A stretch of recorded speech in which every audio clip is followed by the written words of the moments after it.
Ceci est un livre audio autogénéré par Google. Introduction. La création des organisations internationales est relativement récente. Les premières voient le jour au cours du XIXe siècle. Ce sont notamment la Commission centrale pour la navigation du Rhin, 24 mars 1815. La Commission européenne du Danube, 30 mars 1856. L'Union internationale des télécommunications, 17 mai 1865, Union postale universelle, 9 octobre 1874, et le Bureau international des poids et mesures, 20 mai 1875. Ces organisations, dont les plus anciennes font preuve d'une activité vivace encore aujourd'hui, sont le reflet d'une volonté de vivre ensemble des États. Ces derniers, en effet, projettent et matérialisent à travers ces structures leurs aspirations profondes à rendre pérennes et efficaces des mécanismes de coopération institués au fil des rencontres diplomatiques de cette époque. Les organisations internationales s'affirment ainsi, aujourd'hui, comme acteurs autonomes et incontournables, à côté des États, engagés dans la résolution des problèmes à l'échelle internationale. Puis, au milieu du XXe siècle, favorisés par la reconfiguration des rapports de force au lendemain de la Seconde Guerre mondiale, d'une part, et les retombées institutionnelles de la décolonisation, puis la décommunisation, d'autre part, l'activité des organisations internationales s'est caractérisée par un essor quantitatif mais surtout qualitatif. En effet, les aspects monétaires et financiers ont ainsi été couverts par les institutions de Bretton Woods qui naissent dans le New Hampshire, le 22 juillet 1944. Le maintien de la paix et la sécurité internationale deviennent, par suite de l'échec de la Société des Nations, l'ambition de l'Organisation des Nations Unies, ONU, le 24 octobre 1945. Les aspects liés au commerce international, cependant, en raison de leur complexité et du protectionnisme consécutif à la dépression économique des années 30, mettent un peu plus de temps à s'organiser sur le plan international. Ainsi, face à la lenteur de ces travaux, la commission préparatoire de la Conférence du commerce et de l'emploi de l'Organisation des Nations Unies prendra l'initiative, entre octobre et novembre 1946, de négociations visant à abaisser les tarifs douaniers et atténuer certaines restrictions commerciales en attendant la création d'une organisation internationale du commerce. Accord général sur les tarifs douaniers et le commerce, mieux connu sous l'acronyme anglais GATT, General Agreement on Tariffs and Trade, est donc signé le 30 octobre 1947 par 23 États. Un mois plus tard se tiendra à La Havane, de novembre 1947 à mars 1948, sous l'égide du Conseil économique et social des Nations Unies, la Conférence internationale sur le commerce et l'emploi censée déboucher sur le projet d'Organisation internationale du commerce, OIC. Celui-ci n'aboutira pas faute de ratification suffisante. Le GATT, qui avait alors vocation à intégrer l'arsenal normatif de l'OIC, va de cette manière perdurer, par cycle de négociation, jusqu'à la création de l'Organisation mondiale du commerce, OMC, le 15 avril 1994. Les solidarités régionales se consolident avec la création, le 22 mars 1945 de la Ligue des États arabes, le 30 avril 1948 de l'Organisation des États américains OEA, le 4 avril 1949 de l'Organisation du traité de l'Atlantique Nord, OTAN, le 5 mai 1949 du Conseil de l'Europe et le 23 octobre 1954 de l'Union de l'Europe occidentale, UEO. Ce mouvement d'expansion régionale conquiert avec une certaine frénésie les pays situés en deçà de la limite nord-sud et l'on peut voir apparaître successivement l'Organisation de l'Unité africaine OUA, le 25 mai 1963. La Communauté économique des États d'Afrique de l'Ouest, CEDEAO, le 28 mai 1975. L'Union du Maghreb arabe, UMA, le 17 février 1989. Organisation des États des Caraïbes orientales, OECO, le 18 juin 1981. Devenue l'Union économique de la Caraïbe orientale le 18 juin 2010. L'Union africaine, UA, le 11 juillet 2000. L'Association des Nations d'Asie du Sud-Est, ANAS, le 20 novembre 2007.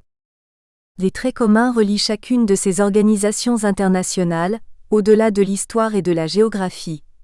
Le principe de spécialité, la présence d'organes intergouvernementaux et intégrés, la sécrétion d'un droit dérivé, la détention de droits et d'obligations, l'autonomie financière. Cependant, en se penchant davantage sur leur structure et leur fonctionnement, on peut s'apercevoir qu'elles constituent chacune un cas spécifique, un unicum dont il est intéressant de faire ressortir les particularités sociologiques, politiques et juridiques. Les particularismes attachés à la composition et à l'activité de la SDN, de l'OIT, de l'OTAN, de l'ONU, de l'OMC, de la CEDEAO ou de l'UE suscitent en effet moult interrogations auxquelles cet ouvrage propose de répondre de façon méthodique, à la lumière de l'évolution de la société internationale.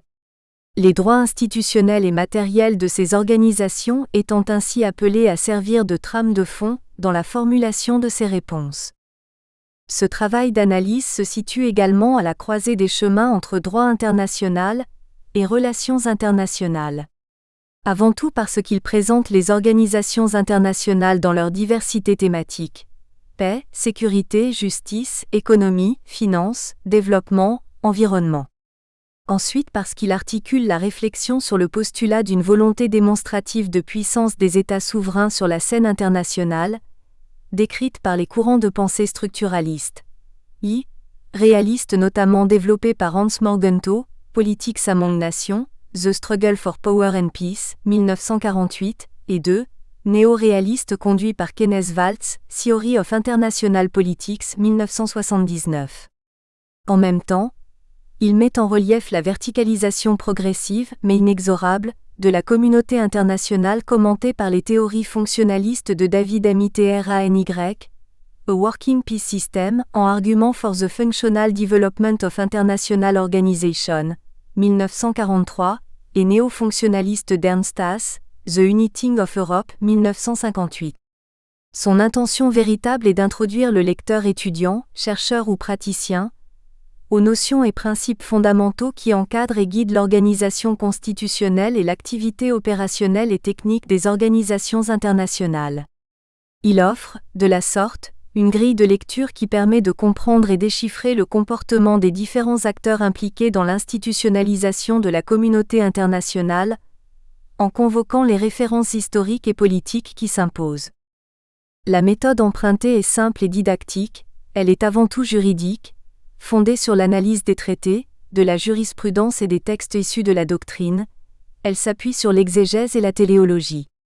Elle est aussi sociologique dans la mesure où elle identifie en amont, comme en aval des textes, les tensions créatrices, la finalité recherchée et l'effet réel obtenu par les parties impliquées dans la structuration et le fonctionnement des organisations internationales.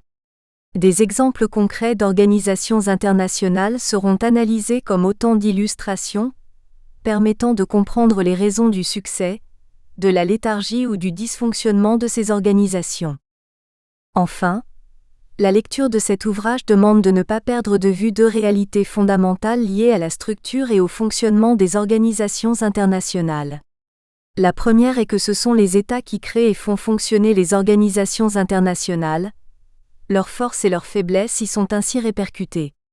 La seconde est que les organisations internationales, bien que composées d'États souverains, sont des personnes morales autonomes dont les intérêts peuvent s'éloigner des intérêts de certains membres. Elles sont donc à ce titre des entités capables d'être bénéficiaires d'obligations incombant à leurs membres. L'ouvrage intitulé « Structure et fonctionnement des organisations internationales » repose sur deux parties. La première est intitulée « Une organisation internationale est un cadre permanent de coopération internationale ».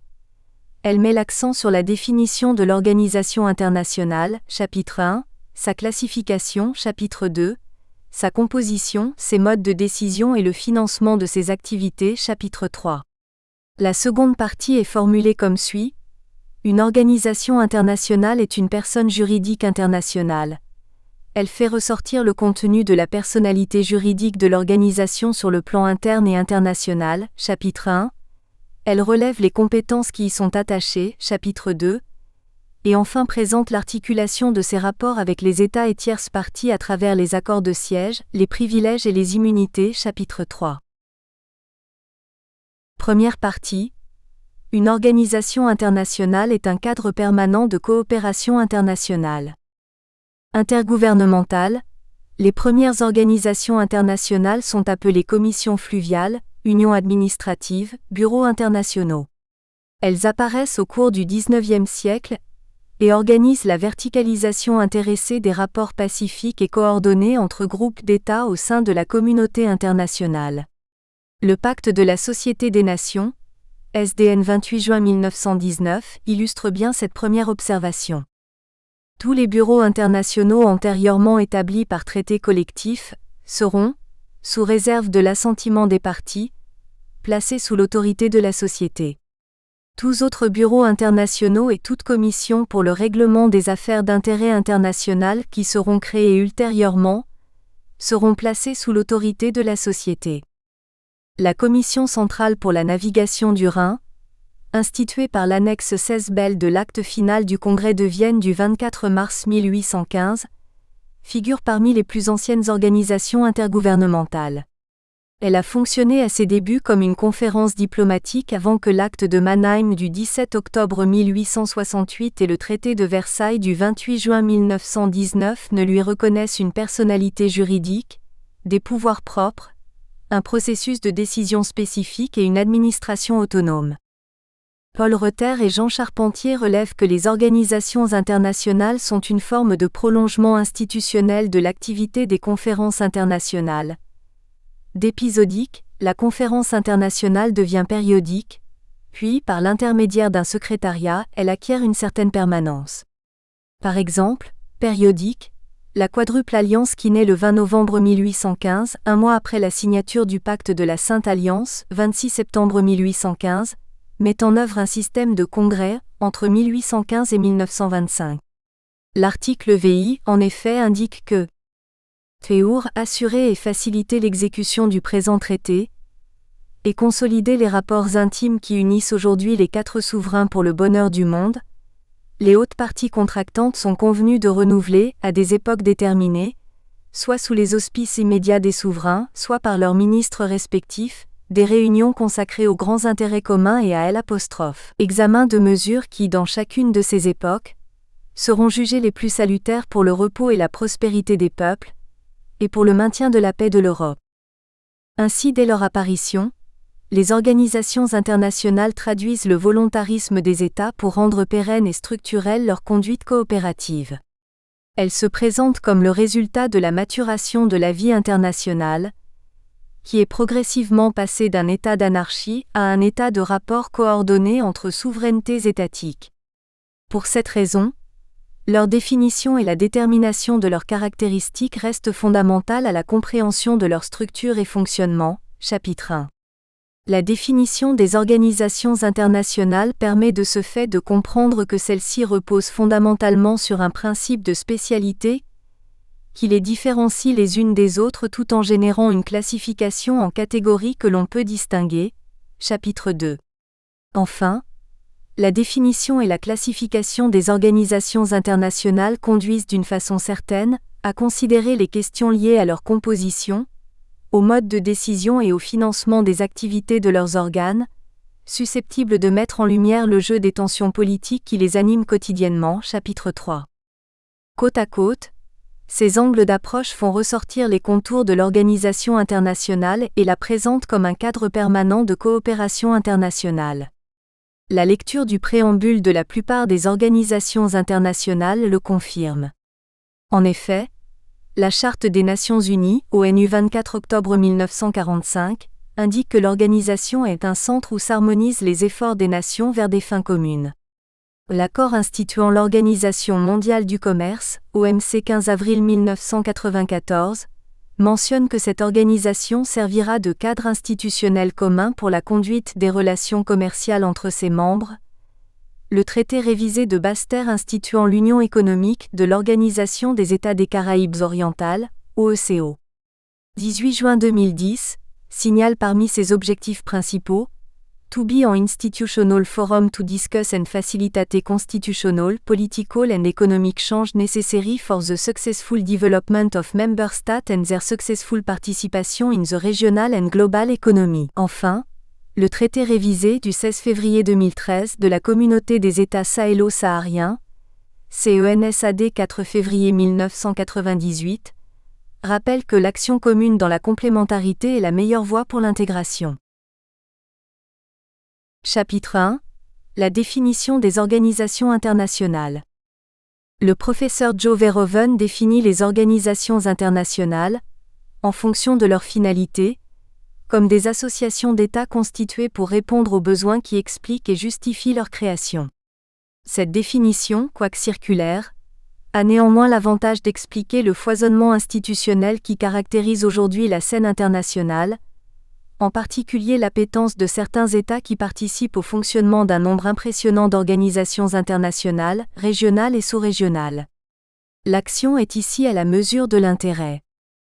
Plus consensuelle et donc sans risque, la Commission du droit international, dans son projet d'article sur la responsabilité des organisations internationales, définit celle-ci comme toute organisation instituée par un traité ou un autre instrument régi par le droit international et dotée d'une personnalité juridique internationale propre.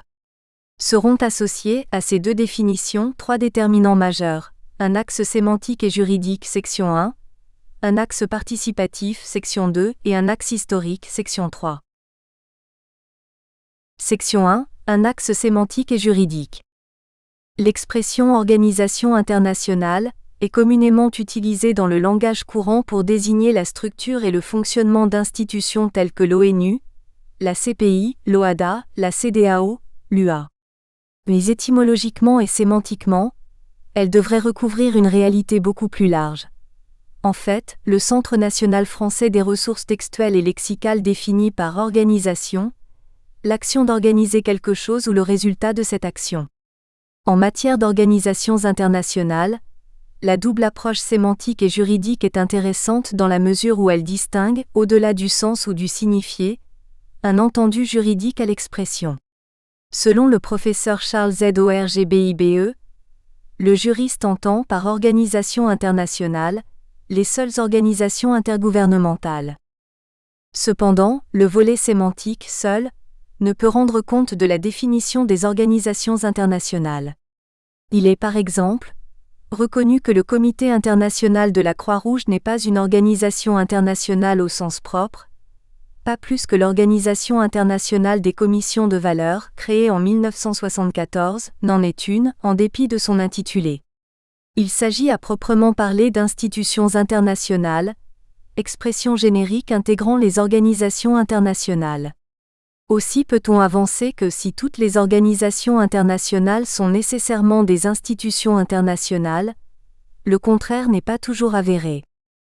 Ainsi juridiquement, une organisation internationale est une institution internationale au sens de l'avis consultatif de la CPJI relatif à la compétence de la Commission européenne du Danube entre GALATZ et Braila, 1927.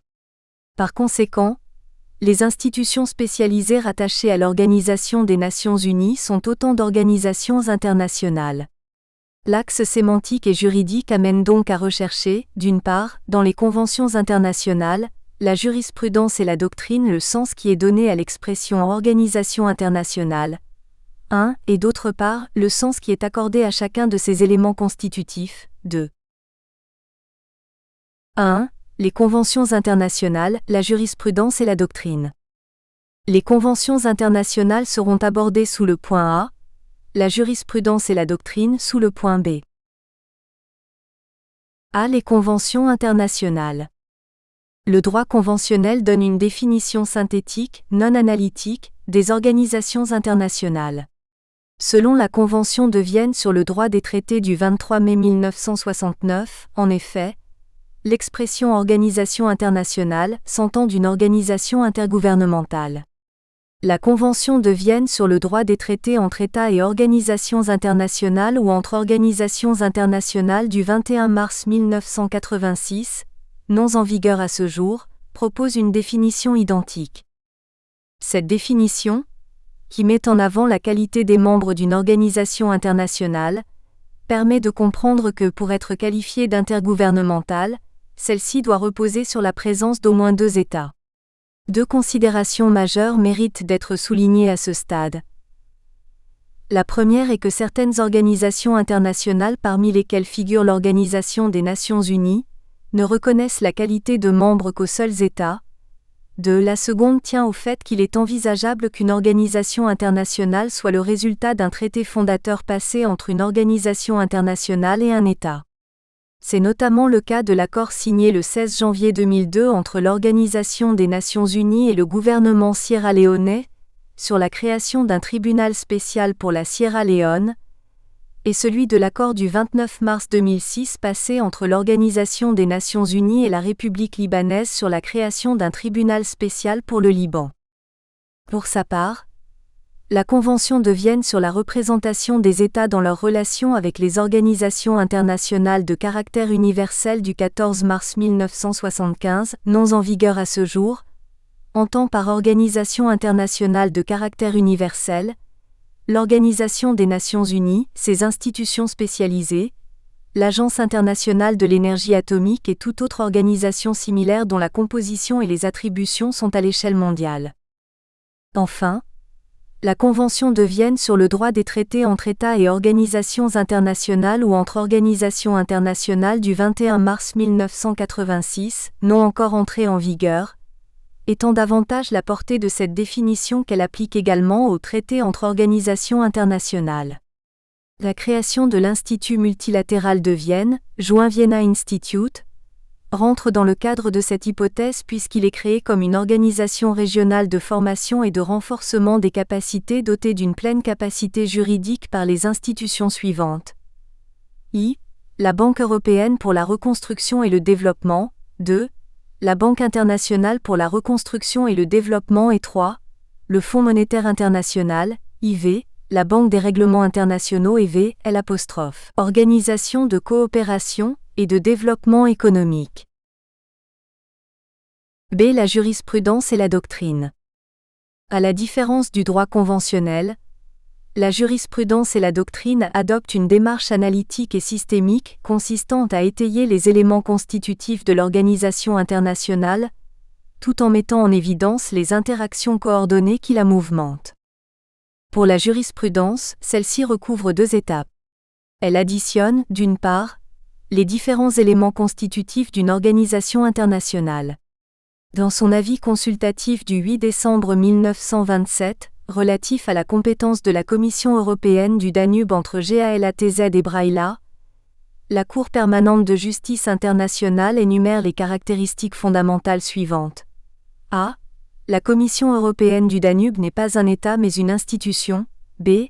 Elle est pourvue d'un objet spécial. C. Elle n'a que les attributions que lui confère son statut définitif pour lui permettre de remplir cet objet. D. Elle a compétence pour exercer ses fonctions dans leur plénitude, pour autant que le statut ne lui impose pas de restrictions. Elle apporte d'autre part, grâce à la méthode d'interprétation finaliste, la démonstration de l'existence d'une personnalité juridique internationale et fonctionnelle de l'organisation, au-delà de sa personnalité juridique interne. À cet effet, la Cour internationale de justice dans son avis consultatif du 11 avril 1949, relatif à la réparation des dommages subis au service des Nations Unies, rappelle que pour atteindre ses buts, il est indispensable que l'organisation ait la personnalité internationale. Cela signifie que l'organisation est un sujet de droit international, qu'elle a capacité d'être titulaire de droits et devoirs internationaux et qu'elle a capacité de se prévaloir de ses droits par voie de réclamation internationale. De son côté, la doctrine a contribué à la définition des organisations internationales, à l'occasion notamment des travaux relatifs à la codification du droit des traités. En effet, le rapporteur spécial de la Commission du droit international, Sir Gerald Fitzmaurice, précise que l'organisation internationale désigne un groupement d'États établi par convention, doté d'une constitution et d'organes communs, possédant une personnalité distincte de celle de chacun des États qui le composent et ayant la qualité de sujet de droit international avec compétence pour conclure des traités. Le projet d'article sur la responsabilité des organisations internationales élargit le champ de compréhension définitionnelle lorsqu'il mentionne l'expression organisation internationale, s'entend de toute organisation instituée par un traité ou un autre instrument régi par le droit international et dotée d'une personnalité juridique internationale propre. Outre des États, une organisation internationale peut comprendre parmi ses membres des entités autres que des États. Toutes ces définitions sont complétées par l'élément relatif à la permanence des organes de l'organisation internationale, pour en assurer le fonctionnement régulier. 2. Les éléments constitutifs des organisations internationales. Une organisation internationale est donc créée sur la base d'un traité fondateur par lequel ses auteurs lui attribuent des objectifs et principes spécifiques. A. Elle se caractérise également par le fonctionnement permanent de ses organes et la détention d'une volonté propre. B. À l'existence d'un traité fondateur et d'un principe de spécialité. Les organisations internationales, en tant que sujet dérivé du droit international, sont créées par les États premièrement sur la base d'un traité international, acte constitutif ou fondateur. 1. Ce traité fondateur fixe sa structure et aligne les règles de son fonctionnement au principe général de spécialité. 2. 1. Le traité fondateur de l'organisation internationale. Le traité est l'acte juridique par lequel est créée une organisation internationale. La Cour internationale de justice, dans son avis consultatif du 8 juillet 1996, relatif à la licéité de l'utilisation des armes nucléaires par un État dans un conflit armé, rappelle que, d'un point de vue formel, les actes constitutifs d'organisations internationales sont des traités multilatéraux, auxquels s'appliquent les règles bien établies d'interprétation des traités. Elle y ajoute que ces actes constitutifs sont aussi des traités d'un type particulier, qu'ils ont pour objet de créer des sujets de droit nouveaux, dotés d'une certaine autonomie, auxquels les parties confient pour tâche la réalisation de buts communs. Ainsi, ce genre de traité revêt-il à la fois un caractère conventionnel et institutionnel. Pour cette raison, la Conférence des Nations Unies pour le commerce et le développement, CNUSED, bien qu'ayant une nature intergouvernementale, ne peut être considérée comme une organisation internationale car elle n'est pas créée par un traité fondateur, mais par la résolution 1995-19 de l'Assemblée générale du 30 décembre 1964. Dans le même sens, l'Organisation des Nations Unies pour le développement industriel, ONUDI, est d'abord créée comme un organe subsidiaire de l'Assemblée générale le 17 novembre 1966, avant l'adoption de son acte constitutif le 8 avril 1979 à Vienne. Notons également que le Comité international de la Croix-Rouge, CICR, créé le 17 février 1863, n'est pas une organisation internationale au sens propre. En effet, au terme de l'article 2 de son statut, il est une association régie par les articles 60 et suivants du Code civil suisse. Toutefois, ce même article précise qu'afin de remplir son mandat et sa mission humanitaire, le CICR bénéficie d'un statut équivalent à celui d'une organisation internationale et possède la personnalité juridique internationale dans l'exercice de ses fonctions. Le Commonwealth of Nations est également une simple association d'États réunis autour des idéaux contenus dans la Déclaration de Londres du 28 avril 1949. De même, la Fédération internationale de football association, FIFA, n'est pas une organisation intergouvernementale. Le point 1.1 des dispositions générales de ces statuts indique que la Fédération internationale de football association, FIFA, est une association inscrite au registre du commerce du canton de Zurich au sens des arts. 60 SS du Code civil suisse CCS. 2. Le principe de spécialité dans le fonctionnement de l'organisation internationale. Comme relevé par la jurisprudence, le traité fondateur limite les délégations de compétences consenties par les États membres à l'organisation internationale.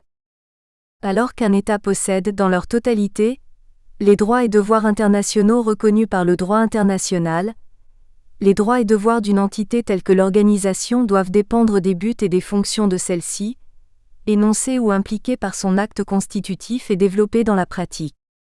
Cette limitation constitue le principe de spécialité propre au fonctionnement des organisations internationales.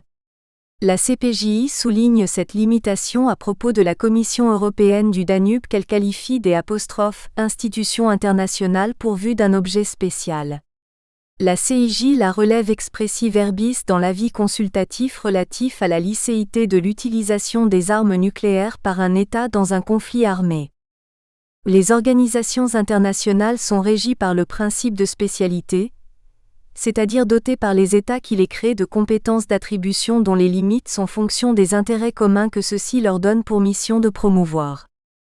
Le principe de spécialité s'oppose au principe de la plénitude des compétences, corollaire de la souveraineté des États, et sur ce point, la CIJ a à peine besoin de rappeler que les organisations internationales sont des sujets de droit international qui ne jouissent pas, à l'instar des États, de compétences générales. B. L'existence d'organes permanents et d'une volonté propre. La permanence des organes, comme trait commun aux organisations internationales, est l'objet du point 1 et la détention par l'organisation internationale, d'une volonté propre, distincte de celle de ses membres, l'objet du point 2. 1. La permanence des organes.